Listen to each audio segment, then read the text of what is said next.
Broadcasting from the city of brotherly love, Philadelphia to around the globe. You're listening to Shark Bite Biz, your exclusive place for business strategy, sales, marketing, and tech in the roaring 20s. And now, here's your host, David Strausser.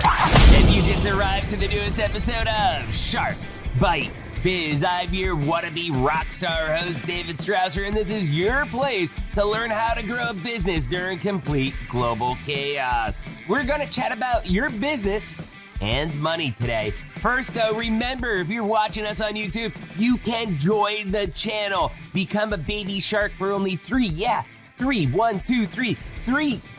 a month. Now, if giving money through big tech isn't your thing, do not worry. We have the freshest coffee known to exist. That is roasted, sealed, and shipped all within a 24-hour period to your doorstep. Go to deadhousecoffee.com.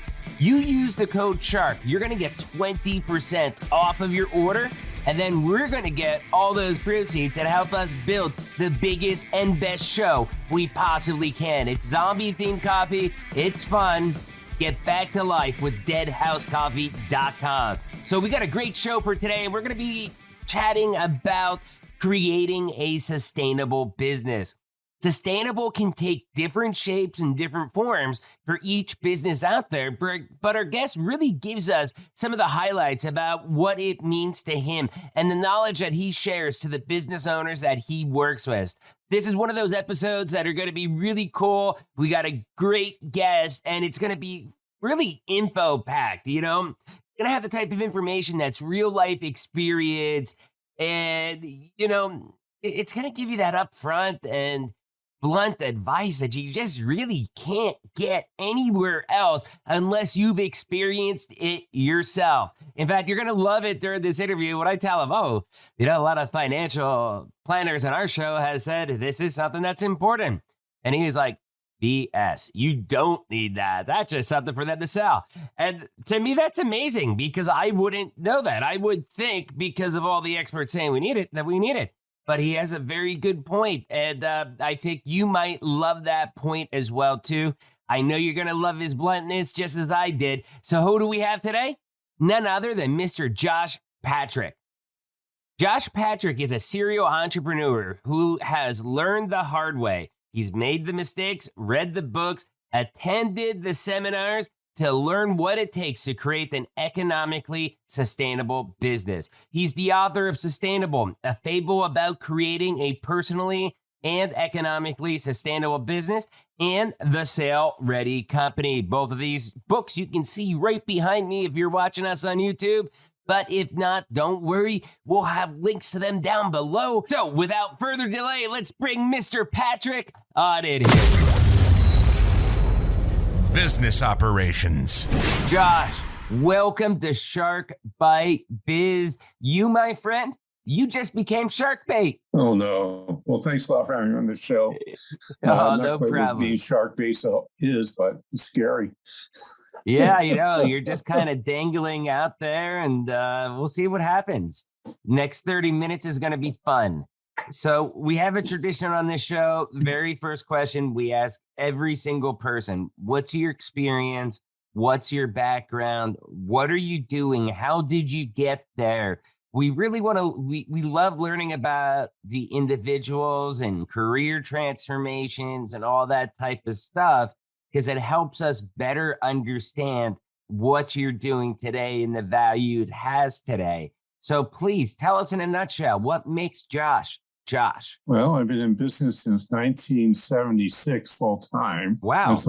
That's a year or two ago. First 20 years, I had a food service and vending company where we fed people who worked in factories. I started that business with one part-time employee. When I sold it 20 years later, we had grown to 90 employees doing about $6 million in sales. Sold that at the end of 1995. Along the way, the worst thing that happened to a new business owner happened to me.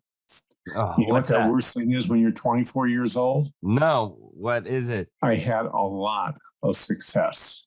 I mean, a lot of success.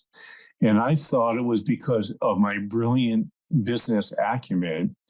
And the Right, truth was, I was just lucky. And then reality set in. And for the right. next 4 years, I struggled to keep the doors open. We were Mm, very profitable, but eating cash up like crazy. And I didn't know how to read a right. cash flow statement. And we flat ran out of cash.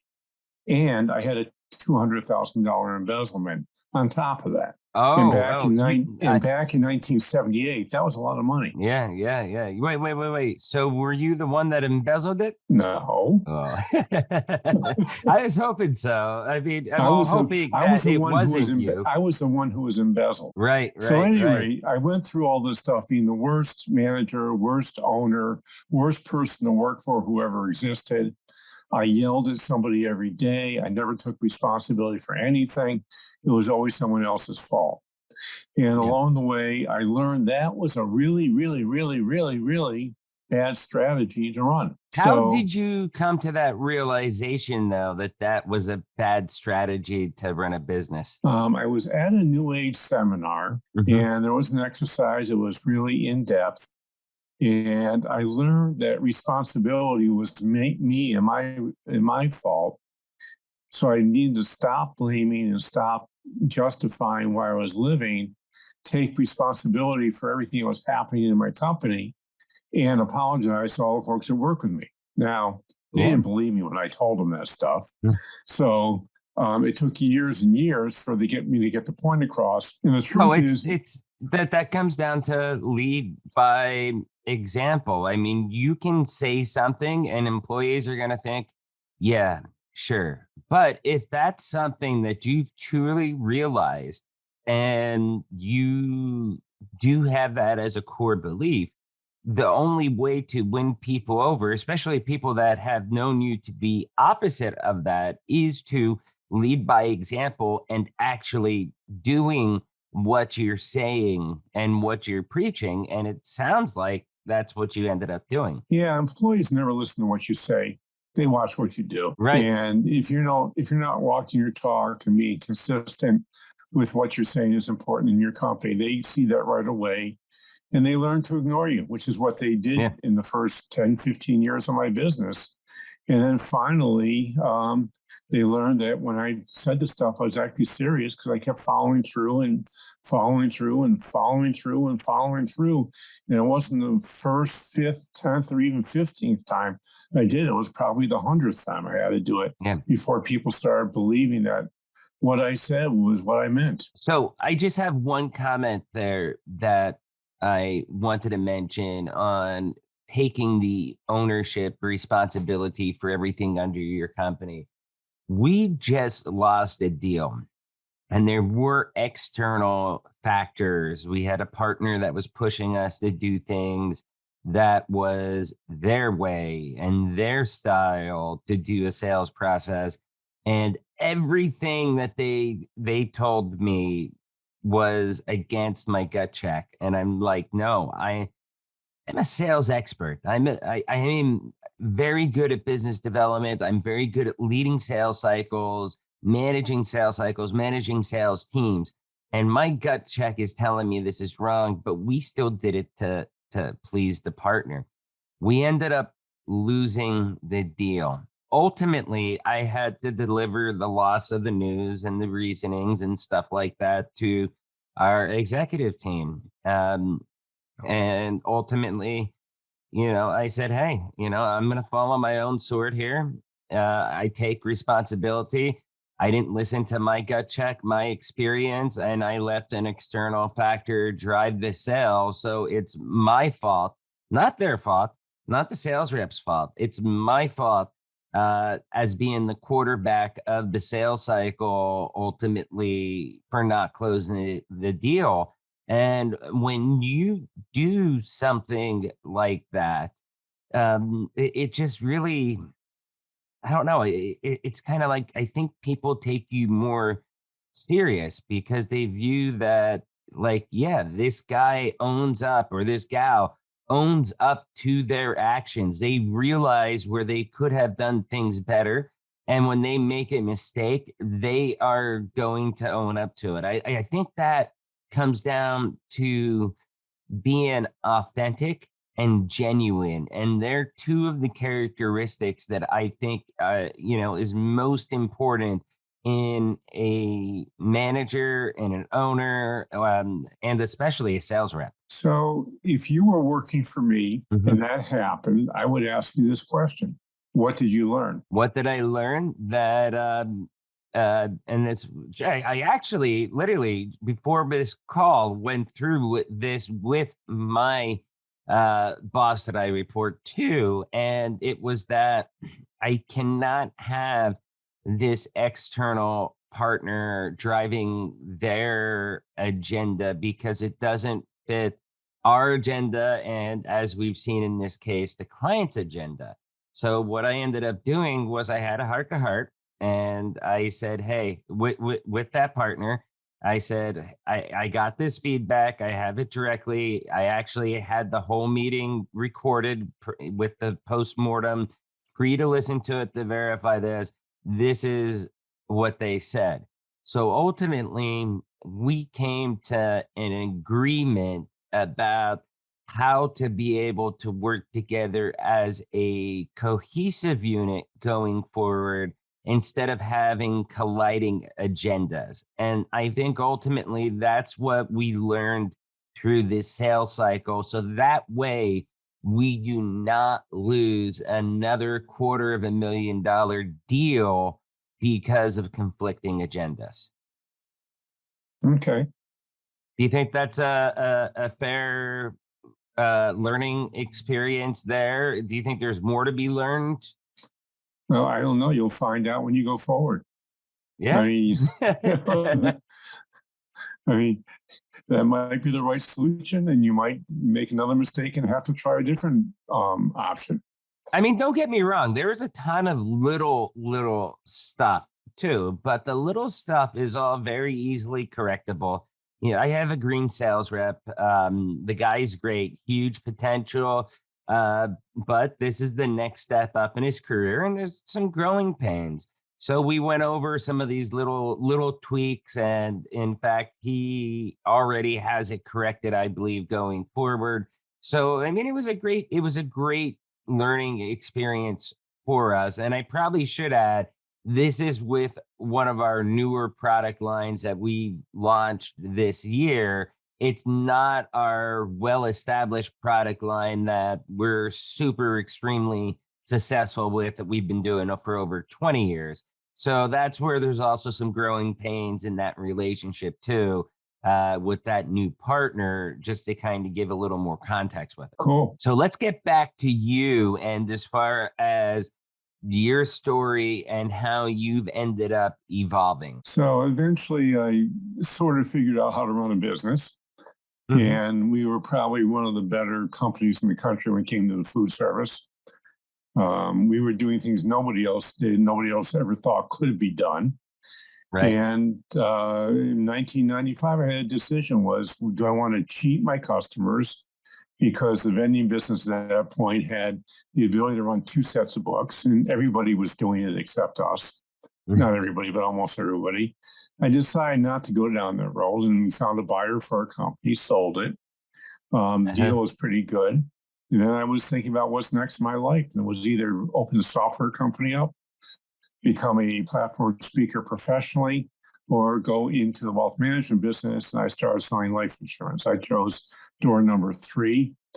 Wow. My best audience to work with were blue collar, privately held business owners, and that's who I work with.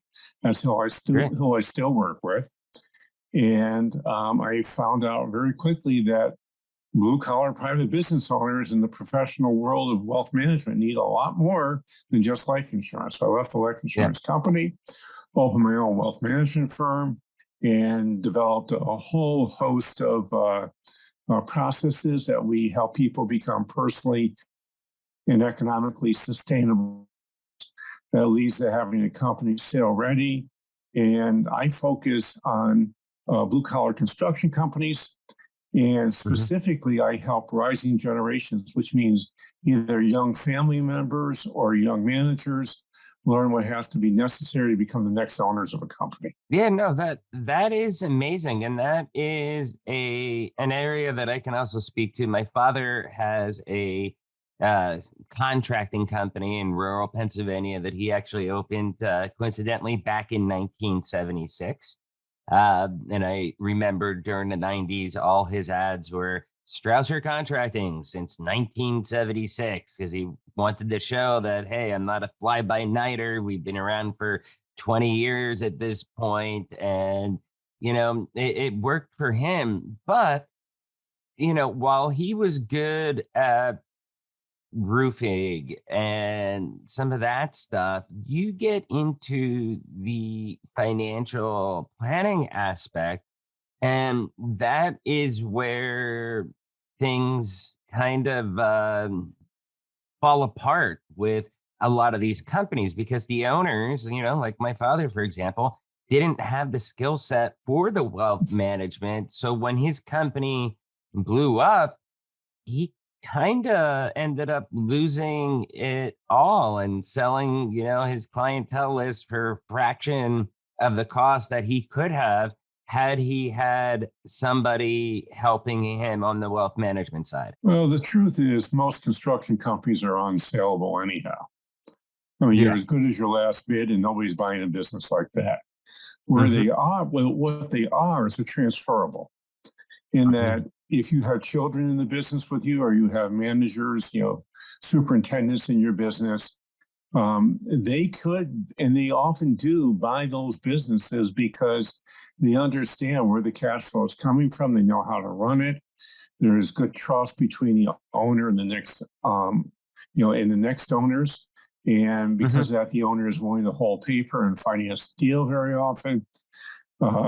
And the thing the owner needs to do, in fact, I was just writing a video script about this, is having a company that's economically sustainable, which means it's sale ready, which means that somebody else would want to own it, is a really important factor if you want to transfer your business to anybody. Right. So you have to understand what are the four drivers of sustainability? And then what are the four buckets of profit that you need to fill so you have an economically sustainable company? Now, you also want to pay attention to personal sustainability. There's two sides of a business. There's the personal side and there's the economic side. Yeah, I often get owners that come in my office and say, I want to sell my business. And I'll say, when? They say, yesterday. And I'll say, why? And they'll say, well, I'm burned out. And usually the reason they're burned out is because they've been doing the same thing, which they're not very good at, for 20, 30, or 40 years, and they're sick of it. So they want to go on and do something else, anything else. They don't care what it is. So the first thing we have to do is just kind of figure out, okay, what's that pain that's being there? And it's usually you're doing the wrong stuff in your business. So, and they don't know how to delegate. The hardest skill to learn for somebody in business is how to be an effective and good delegator. Yeah, exactly. I mean, with my father's construction business, for example, we got him, I did work for him for about 3 years, and that's where we became an Owens Corning certified contractor, and we were preferred contractor, it was called, able to use the Pink Panther everywhere. Something that I think really set us apart was that we also had maintenance plans on our roofs for coverage to where we had predictable recurring revenue through these maintenance plans that we were doing back in the mid 2000s, which nowadays that stuff is probably more common. I don't know. I've been out of the industry for a while. Back then, it wasn't as common. It was kind of like roofing as a service, I guess you could say. But when we built up the business, instead of him doing $150,000 a year with him and a crew of 4 people in rural Pennsylvania, when we built it up to where we had 3 people going, being able to delegate tasks to, hey, you're the foreman, you're running this crew, you're doing that. In the beginning, it was a struggle. It was hard for him to do. And it took him a while to really get a hang of being able to do that. Yeah, it's a very difficult skill to learn. People either over supervise or they under supervise. They rarely get it right. My first Right. mentor in business had a great saying. He called it EIA. It stood for expect, inspect, accept. It was this method of how to manage delegation. You set up an expectation, you inspect to make sure it's done the way you want it, and then you accept the work. But I've actually added to that is you often don't accept the work. You have to go back and reset expectations because you weren't very clear or very good in how you set the expectation. Right. And likely when you got around to inspecting, it was 2 or 3 or 4 weeks later, not 3 or 4 days to say, how are things going? Right. And, again, even with my current job right now, I tell my director of professional services who implements all of our projects. I mean, two of our key focus areas are setting the correct expectations and also framing. How do we frame the message? Because we've got to make sure that they understand while we're also setting the right expectations. Like, hey, you just can't call us up and expect us to drop everything and do an 8-hour project for you on the dot. We got to get that into our consulting queue. And there's probably a 1 week delay now, if it's things like that that take a little bit, I think, for some people to be able to really learn and master how to do. But once they do that, I think it makes their lives so much easier. Yeah. Well, if you want to have a business that's fun to run, you have to become operationally free from your business.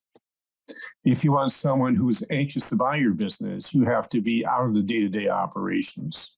Right. If you want to have a business that can grow, you have to be operationally free because you have to work on strategy in your business and you have to learn how to build a team that can run your business. Mm-hmm. So, your father's company, he was stuck at 4 or 5 people. I'm sure he tried delegation. I'm sure it wasn't very successful. And I'm sure he said, I can't delegate because it doesn't work. Right. That's exactly how it was up until I pushed him to hire a foreman that ultimately was in charge of the main foreman, Ty. He was a great guy, but he ultimately was in charge of the 3 crews then that we had going, and they all had kind of like I forget what we called, but they were like the sub foremans that would like the crew chiefs that would run each one, but ultimately they all reported up the Ty. And once we got that structure in place and my father trusted Ty, that's when things started running smoothly, that we were able to actually fulfill the growth that I was giving him with the business. Because up until that happened, it was a train wreck. He didn't trust anybody to do it like he could as far as managing a crew. Well, that's pretty typical, especially in a subcontractor world. So what caused your father's business to go out of business? So it's a combination of things. I had left. Working for family is very, very hard.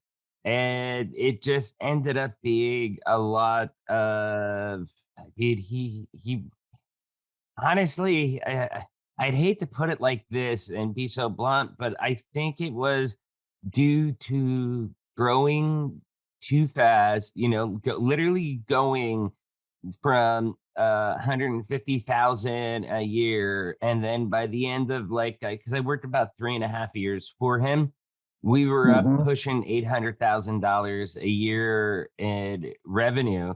And it was just the total lack of being able to manage that type of growth. Things weren't, things were being missed. They weren't being paid, even though he had people to fulfill things.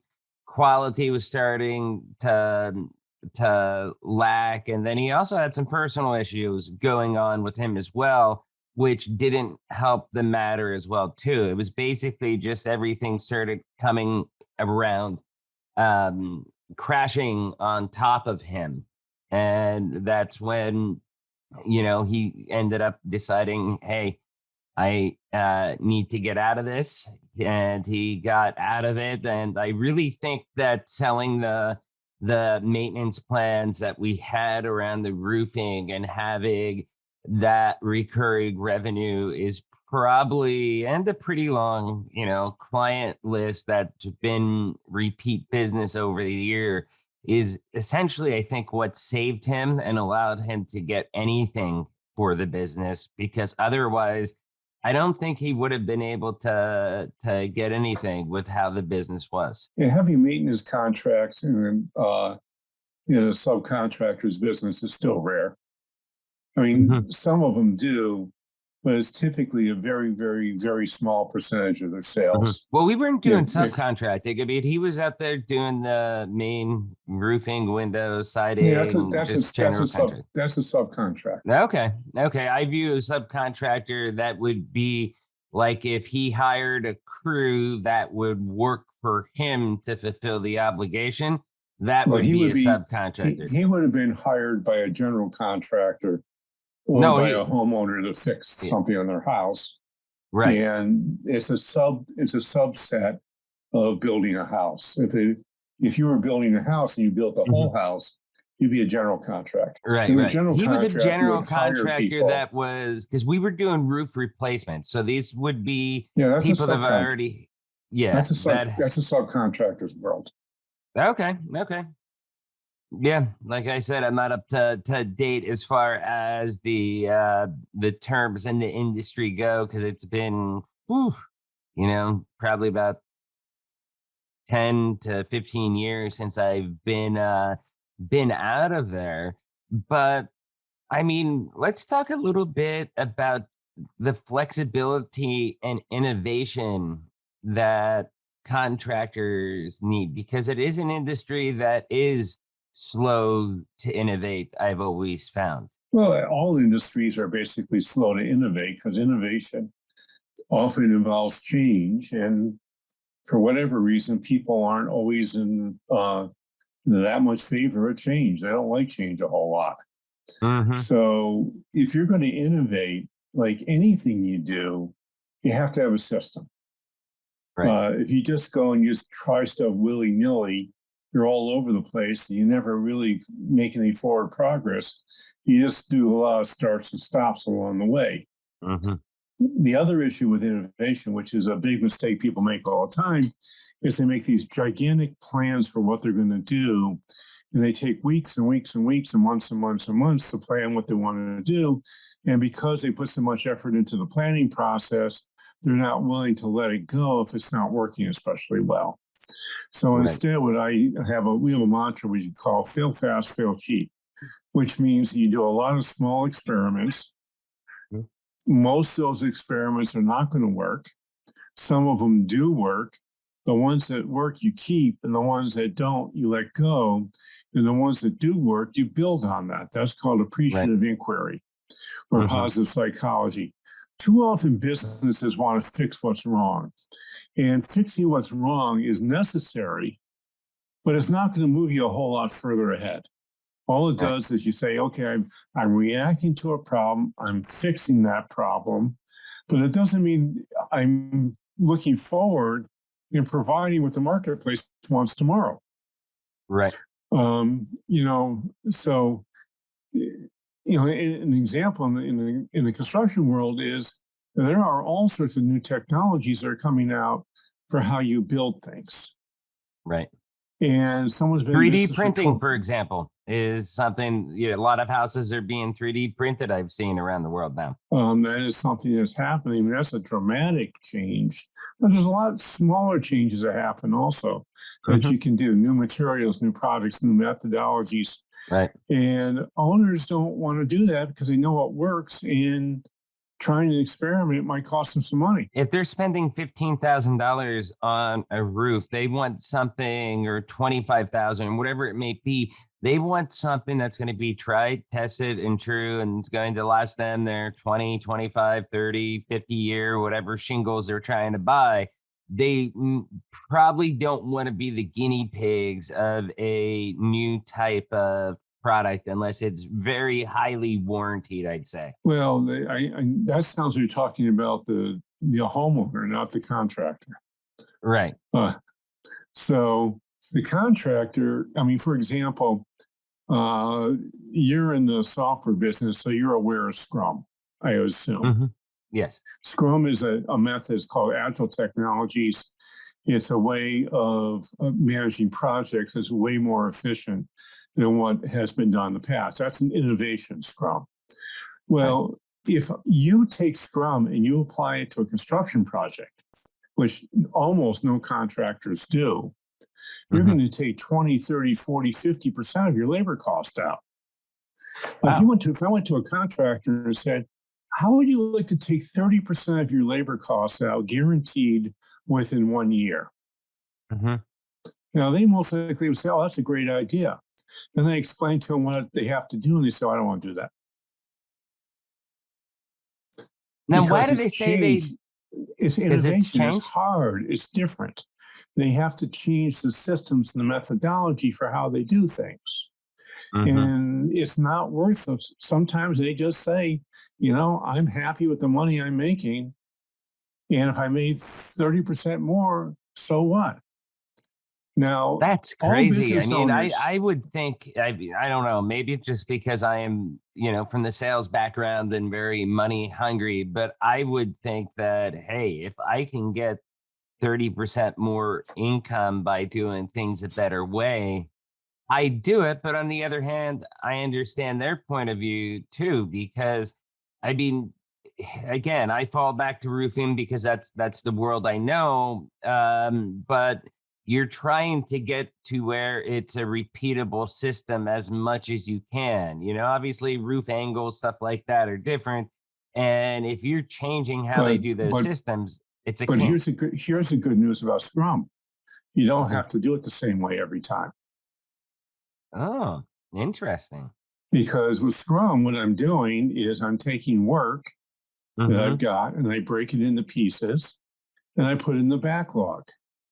And then I move it into production where we have a planning meeting every 1, 2, or 3 weeks, depending on how long a sprint goes for, which is a unit of work that's going to produce a deliverable product. Right. And if I'm in roofing, a deliverable product might be a piece of the roof and not the whole roof. Right. So I might do 1 week sprints if I was in the roofing business, probably not 2 or 3 week sprints. I'll spend an hour a week with my team at the end of the week doing a retrospective. I'll spend 10 minutes every morning having a stand-up meeting saying, what do we need to get done today? And what kind of problems are we facing? And by doing that, I don't have to do it the same way every time.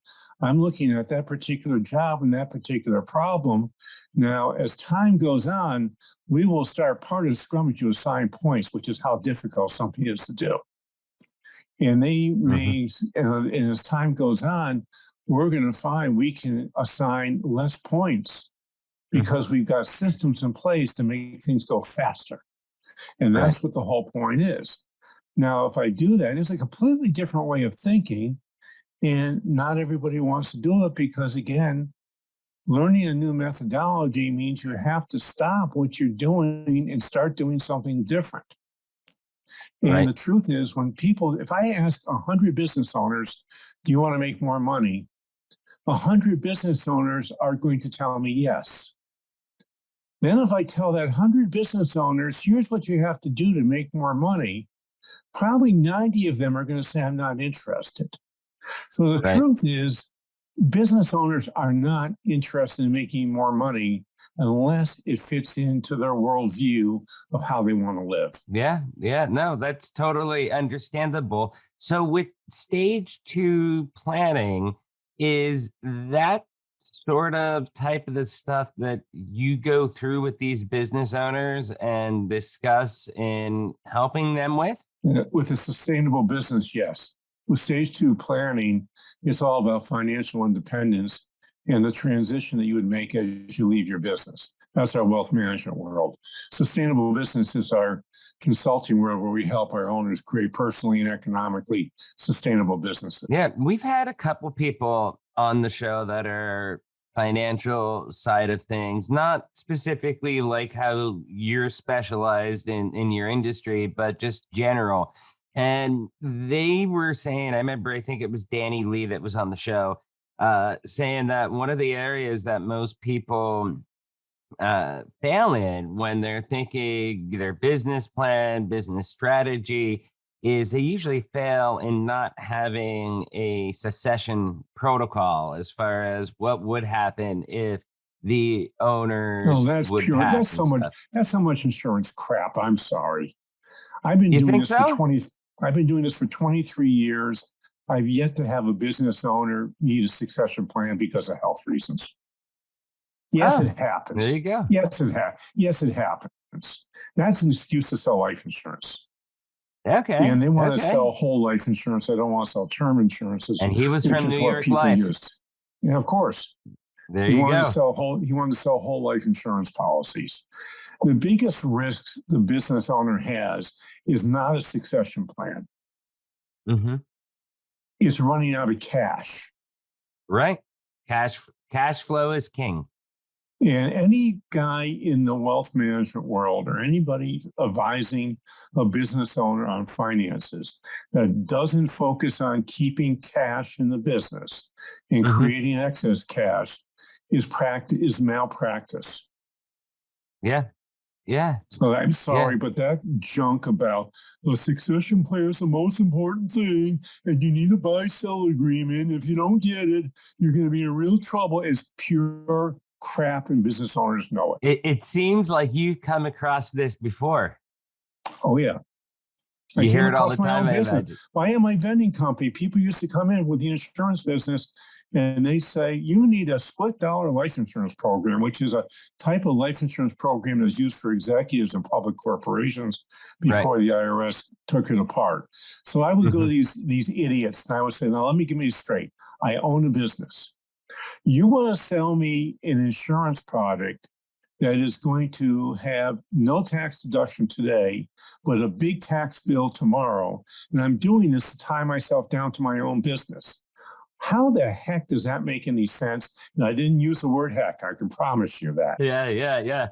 I can imagine you. I can fill in the blank there. So I've got to ask you one final question as we wrap up, because we're talking about cash flow, and I'm in the software world, as we've discussed right now, and the software world is changing. We're changing to where a perpetual module to a SaaS recurring revenue type model. Yeah, it's about How do time you- software companies figure that out.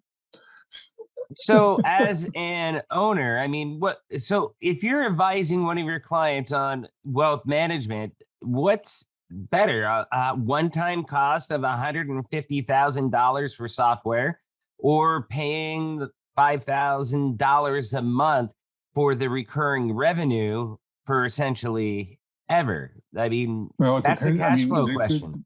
Well, the first question is asked, what's the residual value of a customer? Meaning that if that customer is paying you $5,000 a month, or how many months do you have that customer for on average?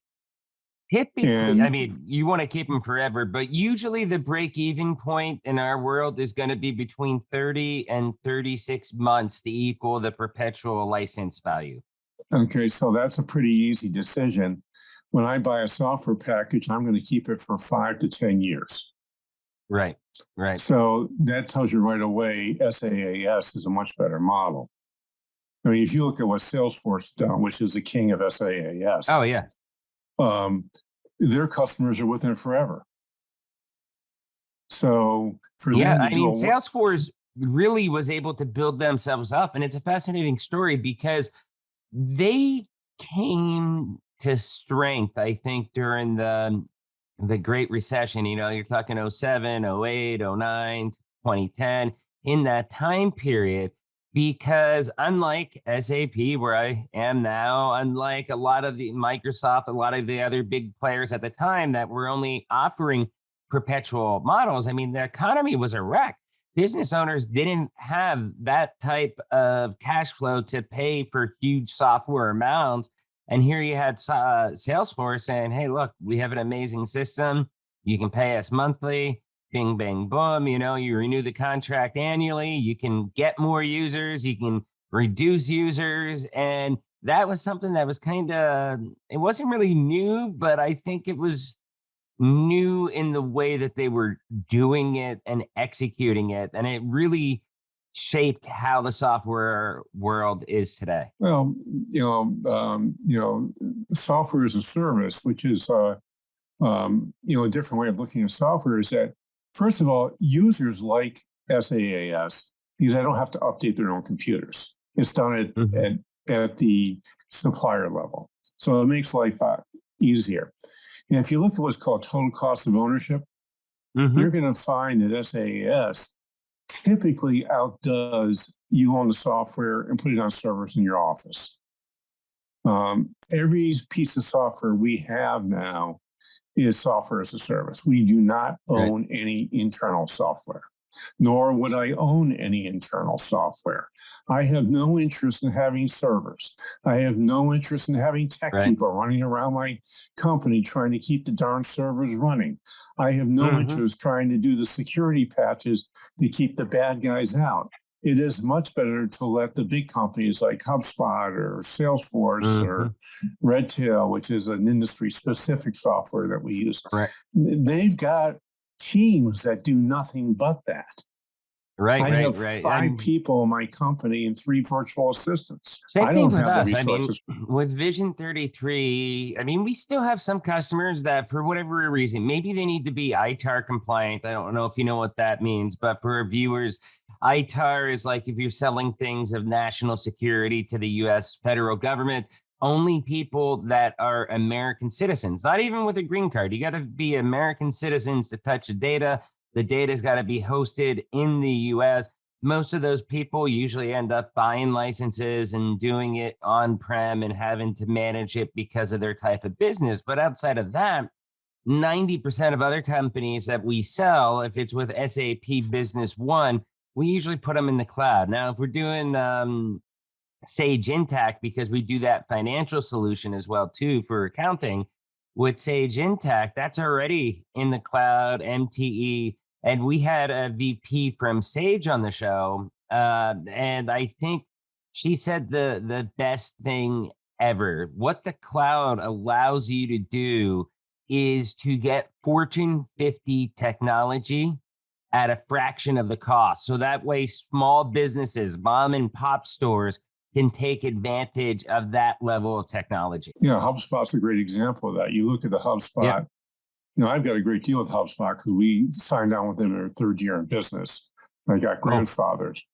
But even if you're a mid-sized company, you have 30 to 50 people, which in the small business world is a mid-sized company, by the way. HubSpot becomes affordable, and you can do that. And it's a great platform.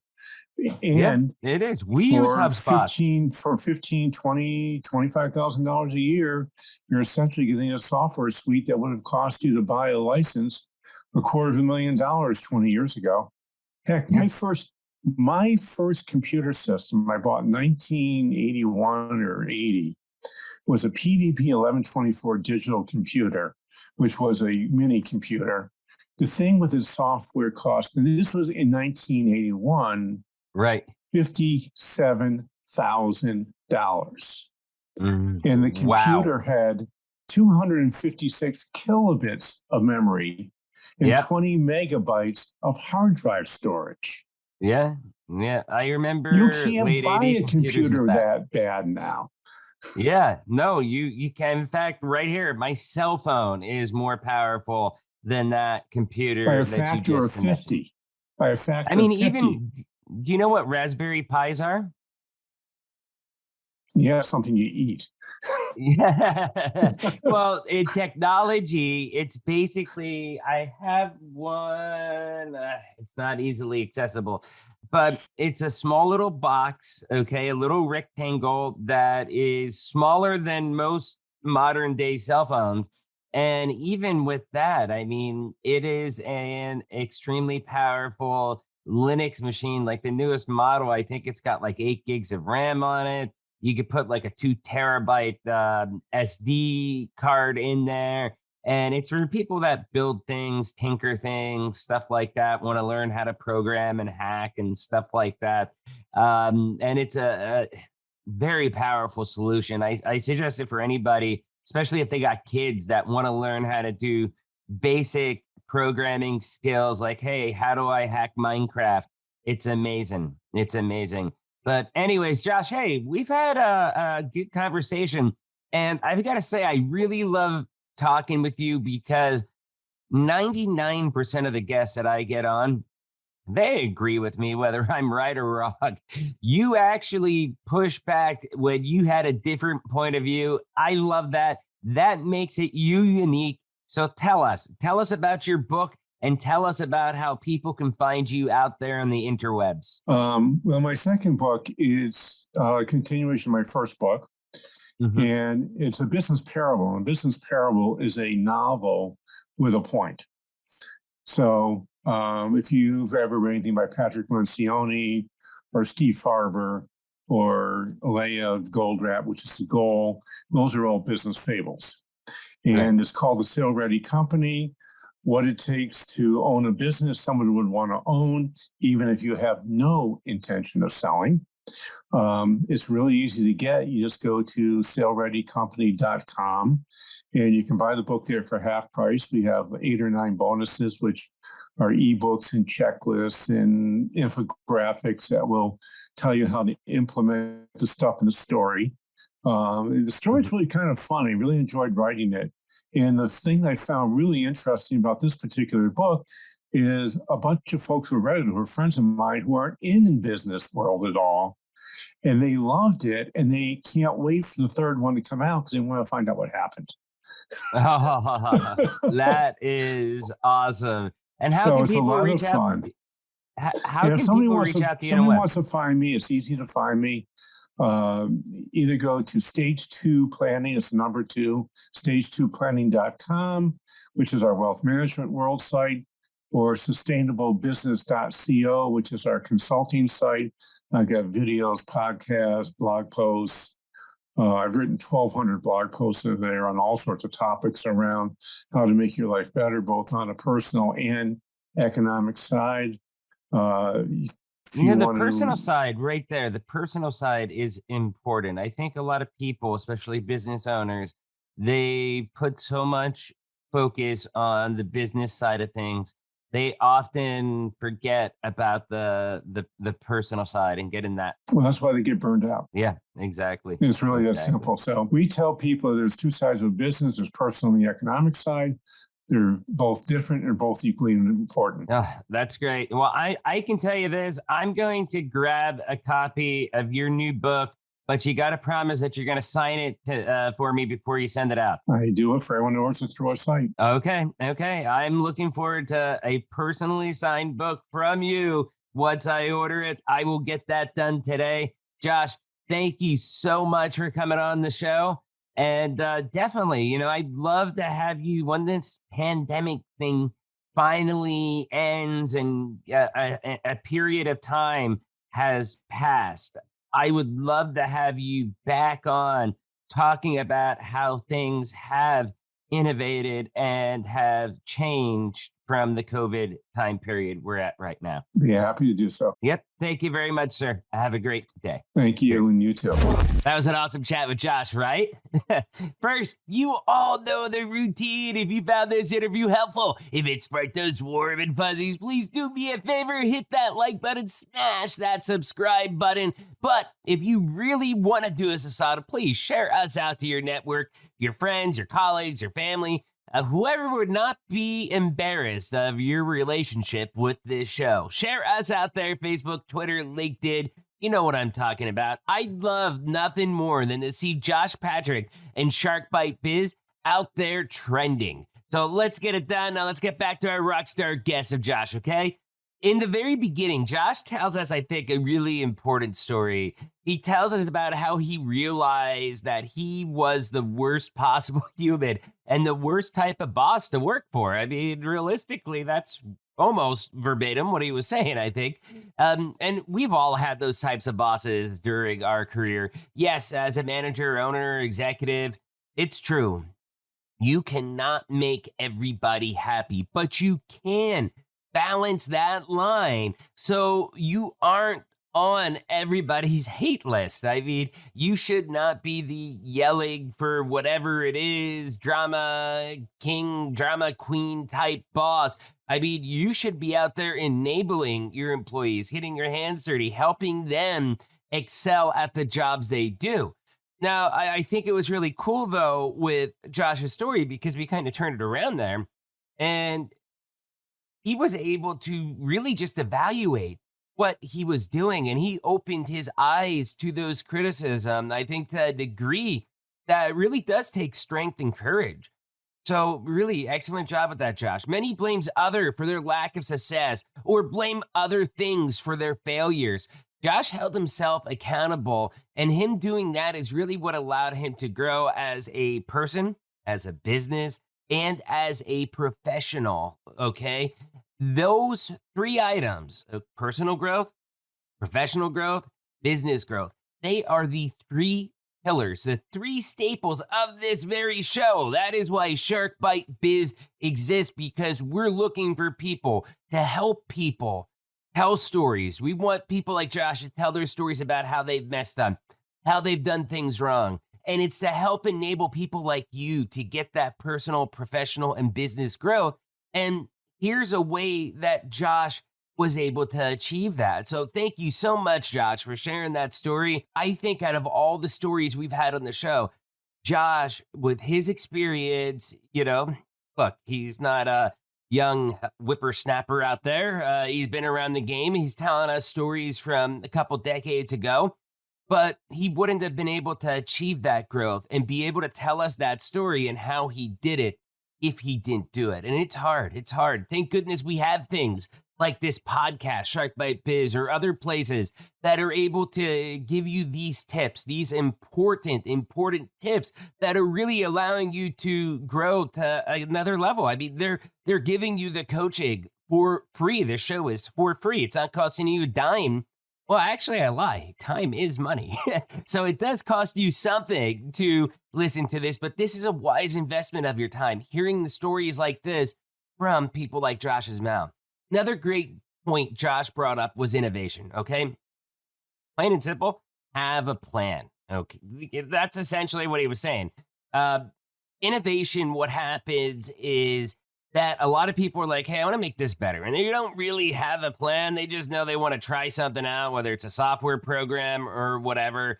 And Josh says too often, people just end up doing things like he said, quote unquote, willy-nilly and all over the place.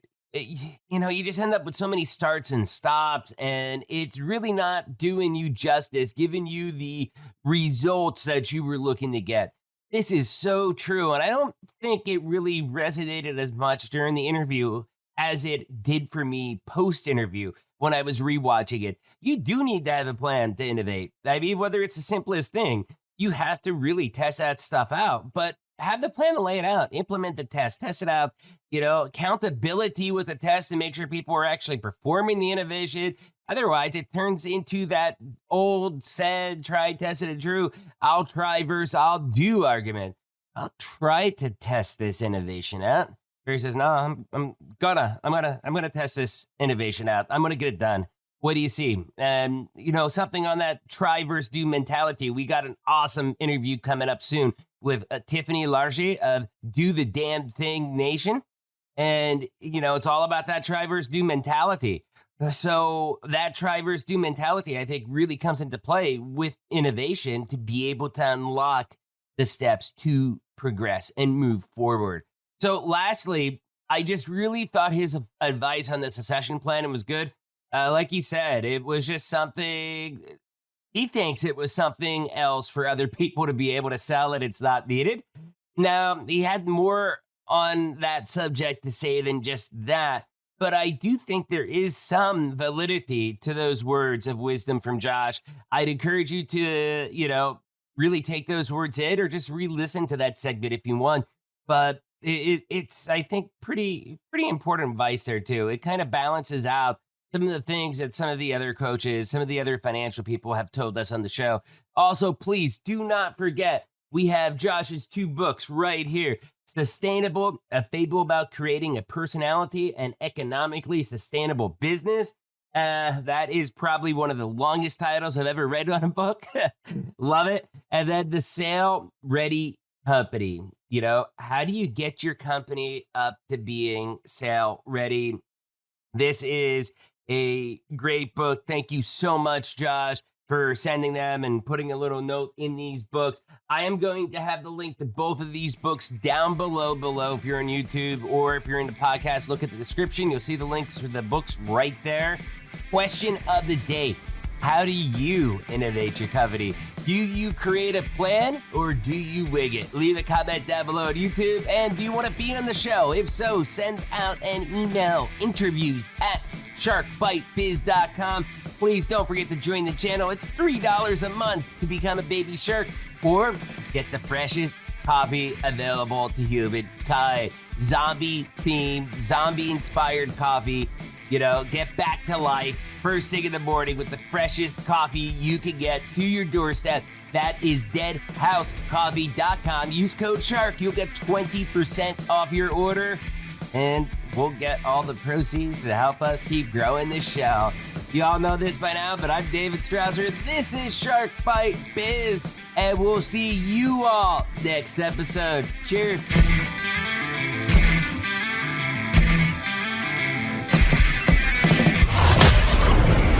Thank you for listening to Shark Bite Biz. We hope you got some insightful info from this podcast. Be sure to subscribe to us through your favorite podcast app and visit us on the web at www.sharkbitebiz.com. How has business changed for you in the 20s? Email us at podcast@sharkbitebiz.com so you can join us and share your story.